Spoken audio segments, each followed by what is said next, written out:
আচ্ছা, বাংলাদেশ ক্রিকেট বোর্ডের সঙ্গে না পাকিস্তান ক্রিকেট বোর্ডের এত ভালো সম্পর্ক, তাহলে পাকিস্তান জাতীয় দল যে বাংলাদেশ সফরে এলো 3 ম্যাচের ওয়ানডে সিরিজ খেলার জন্য, তাদের রিসিভ করার জন্য বিসিবি প্রেসিডেন্ট আমিনুল ইসলাম বুলবুল ভাই নেই কেন?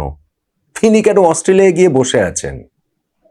পাকিস্তান না বাংলাদেশের কথাতেই বিশ্বকাপে ভারতের বিপক্ষে ম্যাচ খেলতে রাজি হলো? বিসিবি প্রেসিডেন্ট বুলবুল ভাই না সেইখানটাতে মূল নেগোসিয়েটরের ভূমিকাটা পালন করলেন? তাহলে কৃতজ্ঞতা স্বরূপ Pakistan cricket board president Mohsin নাকবির তো দলের সঙ্গেই চলে আসার কথা ছিল বাংলাদেশে। সেটা যদি নাও হয়, এই দলের কাছে ওদের শুভেচ্ছা স্মারক, উপহার টুপহার ইত্যাদি পাঠিয়েছেন বুলবুল ভাইয়ের জন্য, সেগুলো রিসিভ করার জন্য তো বুলবুল ভাই থাকা দরকার। বুলবুল ভাই নেই কেন? কেন তিনি অস্ট্রেলিয়া গিয়ে বসে আছেন? পরিবারের সঙ্গে সময় কাটাবেন, ঈদ করবেন, এরকম 12 মাসে 13টা উপলক্ষ তো থাকবেই।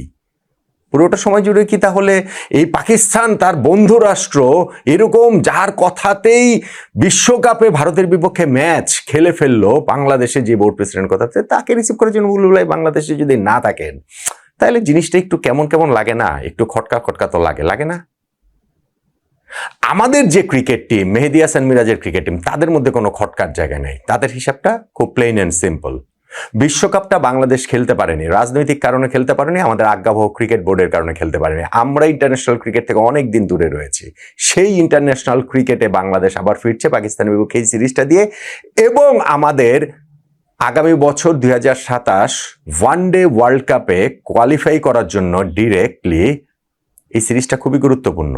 এবং এই সিরিজে কোন রেজাল্টটা হলে বাংলাদেশের রেটিং পয়েন্ট কি হবে, র্যাঙ্কিংয়ে আমরা কোয়ালিফিকেশন পজিশনে চলে যাব কিনা, সবকিছু নিয়ে এই আলোচনাটা আসলে একটু করতে চাই।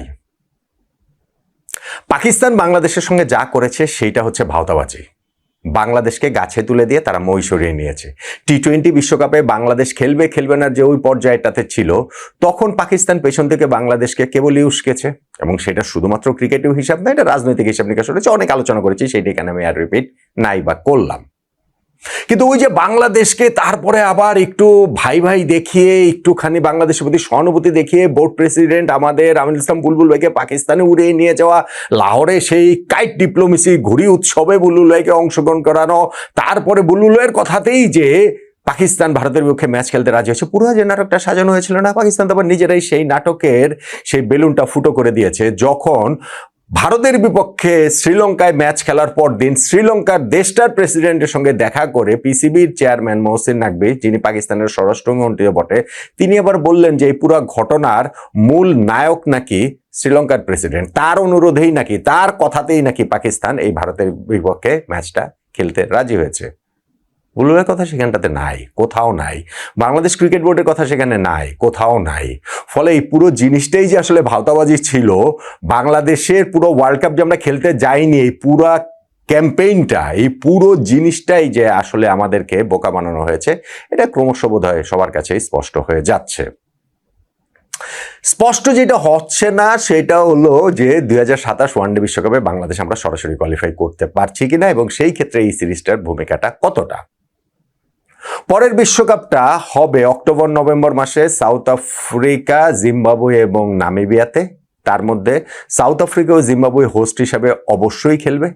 সেই সঙ্গে র্যাঙ্কিংয়ে এই দুইটা দলের বাইরে টপ 8-এ যারা থাকবে তারা সরাসরি কোয়ালিফাই করবে আগামী বছরের 31শে মার্চ পর্যন্ত যেই র্যাঙ্কিংটা হবে সেই র্যাঙ্কিংয়ের ভিত্তিতে।